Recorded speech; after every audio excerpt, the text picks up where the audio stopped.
Sarah Martinez walked into the coffee shop wearing a simple blue dress and carrying a worn leather bag. The morning sun caught her dark hair as she ordered her usual black coffee. Nobody in the small town of Riverside knew that just 3 months earlier, she had been flying fighter jets over enemy territory at speeds that would make their heads spin. She had always been different, even as a child. While other girls her age were playing with dolls, Sarah was building model airplanes and reading about famous pilots. Her father, a mechanic at the local airport, would take her to work on weekends. She would sit for hours watching planes take off and land, dreaming of the day she would be in the cockpit. When Sarah turned 18, she shocked everyone by announcing she was joining the Air Force. Her mother cried for 3 days straight. Her friends thought she had lost her mind. Even her father, who had encouraged her love of aviation, wondered if she was making a mistake. But Sarah had made up her mind. She wanted to fly, and she wanted to serve her country. Basic training was harder than she had imagined. The physical demands were intense, but the mental challenges were even tougher. Many recruits dropped out in the first few weeks. Sarah pushed through every obstacle, every humiliation, every moment when she wanted to quit and go home. She remembered her childhood dreams and the feeling she got when she watched those planes soar through the sky. After basic training came flight school. This was where Sarah truly found her calling. The first time she climbed into the cockpit of a training aircraft, everything clicked into place. The controls felt natural in her hands. The sensation of lifting off the ground was like coming home. Her instructors were amazed at how quickly she picked up complex maneuvers that took other students weeks to master. But being a woman in a male-dominated field came with its own set of challenges. Some of her fellow trainees made it clear they didn't think she belonged there. They would make comments about women not being tough enough for combat. They questioned whether she had the nerve to fire weapons in a real battle situation. Sarah never responded to their taunts. She let her performance in the air do the talking. During advanced training, Sarah showed exceptional skills in air-to-air combat simulations. Her reaction time was faster than most of her peers. Her accuracy with weapon systems was outstanding. Most importantly, she could stay calm under pressure when everything around her was chaos. These qualities caught the attention of her commanding officers. When graduation day arrived, Sarah finished at the top of her class. She was selected for the elite fighter pilot program, something that only the best of the best achieved. Her parents attended the ceremony, bursting with pride as they watched their daughter receive her wings. Her father later told her it was the proudest day of his life. Sarah's first assignment was to a base in the desert, where she would fly the latest model fighter jets. The aircraft were incredible machines, capable of reaching speeds of over 1,500 miles per hour. The technology was so advanced it seemed like something from a science fiction movie. Sarah spent months learning every system, every button, every possible emergency procedure. Her squadron was made up of 12 pilots, and she was the only woman. At first, some of her new teammates were skeptical about having a female pilot in their unit. They had heard stories about women not being able to handle the physical stress of high-speed aerial combat. Sarah knew she would have to prove herself all over again. The proving came sooner than anyone expected. Intelligence reports indicated that enemy forces were planning something big. Satellite images showed unusual military activity in a region that had been quiet for months. Fighter squadrons across the region were put on high alert. Sarah and her unit began flying patrols along the border, watching for any signs of trouble. For weeks, nothing happened. The patrols became routine. Some pilots began to think the intelligence reports were wrong. Maybe the enemy activity was just training exercises or equipment movements. Sarah remained focused and ready, but even she began to wonder if they would see any real action. Everything changed on a Tuesday morning in October. Sarah was having breakfast in the base cafeteria when the alarm started blaring. All pilots were ordered to report to the briefing room immediately. The base commander stood at the front of the room with a serious expression that told everyone this was not another drill. Enemy aircraft had been detected approaching their airspace. Multiple squadrons were scrambling to intercept them. Sarah's unit was assigned to patrol a specific sector where the enemy was most likely to cross the border. Intelligence suggested they were facing experienced pilots flying advanced aircraft. As Sarah walked to her plane, she felt a mixture of excitement and nervousness. This was what she had trained for her entire career, but training was very different from real combat. In training, nobody was actually trying to kill you. Today, that would change. She thought about her parents back in Riverside and wondered what they would think if they knew what their daughter was about to face. Her ground crew helped her into the cockpit and ran through the final checks. The jet's engines roared to life with a sound that never got old. Sarah went through her pre-flight routine, checking every system twice. Everything was working perfectly. She adjusted her helmet and gloves, making sure her oxygen mask was secure. The tower gave clearance for takeoff. Sarah pushed the throttles forward and felt the familiar surge of power as the jet accelerated down the runway. Within seconds, she was airborne and climbing rapidly into the clear morning sky. Behind her, the rest of her squadron followed in tight formation. As they reached their patrol altitude, Sarah scanned the horizon through her helmet's display system. The advanced radar could detect other aircraft from incredible distances. For now, the skies appeared empty except for her own squadron. But she knew that could change in an instant. The radio crackled with updates from other units. Enemy aircraft had been confirmed in the area, but their exact location was still unknown. Sarah's squadron spread out into a search pattern, each pilot covering a different section of sky. The tension was building as everyone waited for the first contact. Then Sarah's radar picked up something. Multiple contacts coming in fast from the northeast. She immediately reported the sighting to her squadron leader. Within moments, all 12 aircraft were turning toward the threat. Sarah's heart rate increased as she realized this was really happening. After years of preparation, she was about to face her first real air combat situation. The enemy aircraft appeared on Sarah's radar screen like angry red dots moving at incredible speed. Her squadron leader's voice came through the radio with calm precision, assigning targets to each pilot. Sarah was given 2 of the incoming aircraft to engage. Her hands moved automatically to arm her weapon systems while her mind processed the tactical situation. The enemy pilots were skilled and aggressive. They had split into 3 groups, trying to overwhelm Sarah's squadron by attacking from multiple directions at once.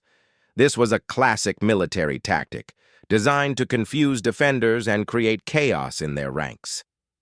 But Sarah's squadron had trained for exactly this scenario hundreds of times. As the distance between the opposing forces closed rapidly, Sarah could see the enemy aircraft through her helmet's advanced targeting system. They were flying the latest model fighters, just as dangerous as her own aircraft. She knew the pilots inside those machines were probably just as well trained and determined as she was. The first missiles were fired when the aircraft were still miles apart. Sarah watched the streaks of light racing across the sky, knowing that each one carried enough explosive power to destroy her aircraft instantly. She began a series of evasive maneuvers, using every trick she had learned in training to avoid the incoming weapons. Her aircraft twisted and turned through the sky at forces that would crush an ordinary person. Sarah's specially designed flight suit helped her body cope with the extreme pressures, but she could still feel the crushing weight as she pulled her jet through impossible turns. The advanced conditioning she had undergone during training was the only thing keeping her conscious. Sarah locked onto her first target and fired a missile. The weapon streaked away from her aircraft and began chasing the enemy plane. The enemy pilot immediately began evasive maneuvers, dropping flares and chaff to confuse the missile's guidance system. But Sarah's weapon was too smart and too fast. The explosion lit up the sky as the enemy aircraft disintegrated. There was no time to celebrate. Sarah's radar was already tracking her second target, which was now coming directly at her in a head-to-head attack. Both pilots were flying straight at each other at a combined speed of over 3,000 miles per hour. Whoever blinked first would probably die. Sarah held her course until the last possible second, then pulled her aircraft into a vertical climb so sharp it defied physics. The enemy pilot, caught off guard by the maneuver, flashed past beneath her. Sarah immediately rolled her aircraft over and dove down behind him, positioning herself perfectly for a gun attack. The cannon on Sarah's aircraft fired hundreds of rounds per minute. The enemy pilot tried to escape, throwing his aircraft into desperate turns and dives, but Sarah stayed with him, her training taking over completely. Her shots found their mark, and the second enemy aircraft fell burning toward the ground below. Around her, the rest of the squadron was engaged in similar life-and-death struggles. The sky was filled with aircraft turning and diving in patterns too complex for an untrained eye to follow. Missiles streaked in every direction, while pilots pushed their machines and themselves to the very limits of endurance. Sarah's squadron leader called out a warning over the radio. More enemy aircraft were approaching from the west. The original attack had been a diversion. The main force was just arriving, and they outnumbered Sarah's squadron 2-1. The situation was becoming desperate. Without hesitation, Sarah turned her aircraft toward the new threat. She could see them approaching in perfect formation, their pilots confident that their superior numbers would guarantee victory. They had probably been told that they were facing a routine patrol with no experienced pilots. As Sarah closed the distance to the new group of enemy aircraft, she noticed something unusual about their formation. They were flying in a pattern that left several aircraft vulnerable to attack from above. It was a small weakness, but Sarah had been trained to spot and exploit exactly these kinds of tactical errors. She climbed high above the enemy formation, using the sun to hide her approach. When she was in perfect position, she dove down at maximum speed, targeting the aircraft in the center of the formation. The enemy pilots never saw her coming until her missiles were already in the air. 2 more enemy aircraft exploded almost simultaneously. The tight formation broke apart as the remaining pilots scrambled to defend themselves. Sarah used their confusion to her advantage, picking off another aircraft before the enemy could organize an effective response. But the enemy pilots were not helpless. They had superior numbers and began using them effectively. Sarah found herself surrounded by hostile aircraft, all of them trying to get a clear shot at her. She pushed her jet through a series of maneuvers that would have been impossible for a less skilled pilot. The radio was filled with urgent communications as the battle reached its peak intensity. Sarah's squadron was holding its own, but barely. Several of her teammates had taken damage, and fuel was becoming a concern for everyone. The battle needed to end soon, or some pilots might not have enough fuel to return to base.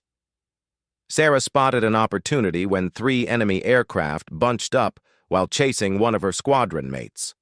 She swept in from behind and above, firing everything she had. Her missiles and cannon fire destroyed 2 aircraft instantly and damaged the third so severely that its pilot was forced to withdraw from the battle. The tide was turning. Sarah's squadron had destroyed more than half of the attacking force, while losing none of their own aircraft. The remaining enemy pilots began to realize they were facing opponents far more skilled than they had expected. Some started looking for ways to escape rather than continue fighting. Sarah pressed her advantage, hunting down the retreating aircraft with ruthless efficiency. She had become something extraordinary in the heat of battle, a pilot operating at a level that few humans could achieve. Every decision was perfect, every maneuver flawless, every shot precisely aimed. The final enemy aircraft fell after a brief chase through a series of valleys. Sarah's missile caught it just as the pilot thought he had escaped. The explosion echoed off the mountain walls below, marking the end of the aerial battle. As Sarah climbed back to altitude and formed up with her surviving squadron mates, she realized what they had accomplished. In just 20 minutes of intense combat, they had destroyed an entire enemy strike force while suffering no losses of their own. It was the kind of victory that military historians would study for decades. The flight back to base was quiet.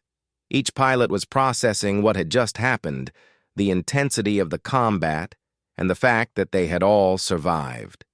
Sarah looked down at the peaceful countryside below and thought about how different it looked from 30,000 feet. The people in those houses and farms had no idea that a major air battle had just taken place overhead. When Sarah's aircraft touched down on the runway, ground crews were already waiting. They had heard radio reports of the battle and knew something extraordinary had happened. As Sarah climbed out of her cockpit, her hands were still shaking slightly from the adrenaline that had carried her through the fight. The squadron gathered in the briefing room for debriefing. Intelligence officers wanted to hear every detail of the engagement. Sarah found herself at the center of attention as she described how she had shot down 6 enemy aircraft in a single battle. The officers taking notes kept asking her to repeat certain parts, as if they couldn't believe what they were hearing. Her squadron leader recommended Sarah for immediate promotion and several medals for valor. Word of her performance spread quickly through the base. Pilots from other squadrons came by to congratulate her and ask questions about the tactics she had used. Many were amazed that someone so young and relatively inexperienced had performed at such an exceptional level. But Sarah felt uncomfortable with all the attention. She had simply done her job the way she had been trained to do it. In her mind, any other pilot in her squadron could have accomplished the same thing if they had been in her position. She didn't understand why everyone was making such a big deal about it. The media somehow learned about the battle and Sarah's role in it.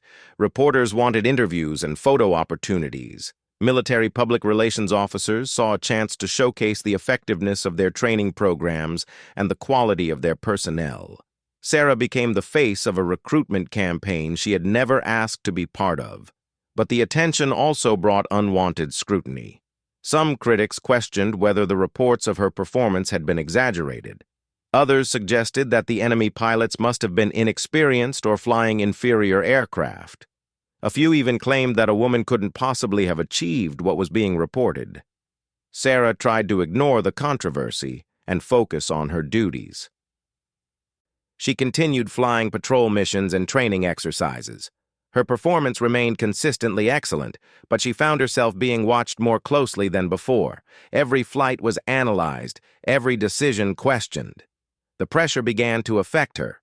Sarah had always been able to rely on her instincts in the cockpit, but now she found herself second-guessing her decisions. The natural confidence that had made her such an effective pilot started to erode under the constant scrutiny. Her commanding officer noticed the change and called her into his office. He told Sarah that he was recommending her for transfer to a special operations unit that worked on classified missions. The work would be more challenging, but also more private.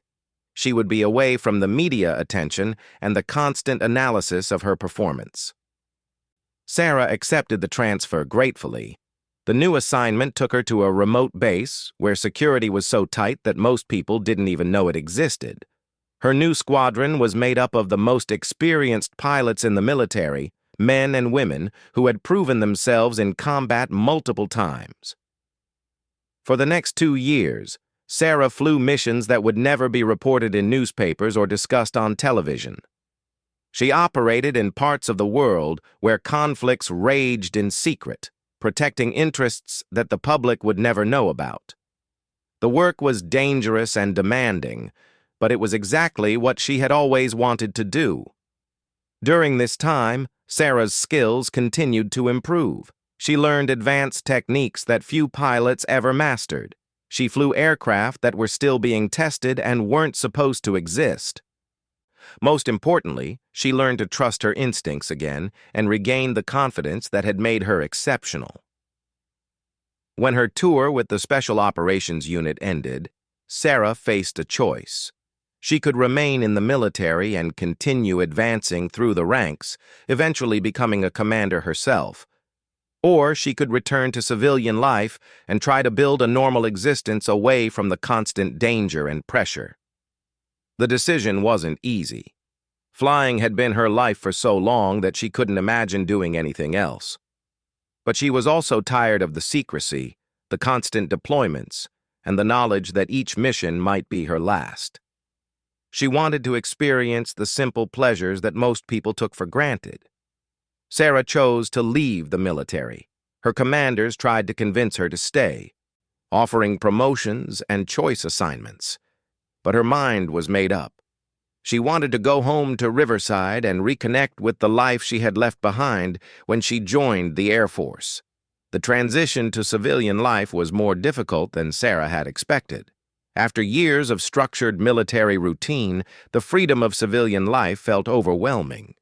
She struggled to find purpose in activities that seemed trivial compared to the life-and-death decisions she had been making regularly. She took a job as a flight instructor at a small airport near her hometown. Teaching nervous students to fly tiny single-engine aircraft was a far cry from piloting advanced fighter jets, but Sarah found satisfaction in sharing her love of aviation with others.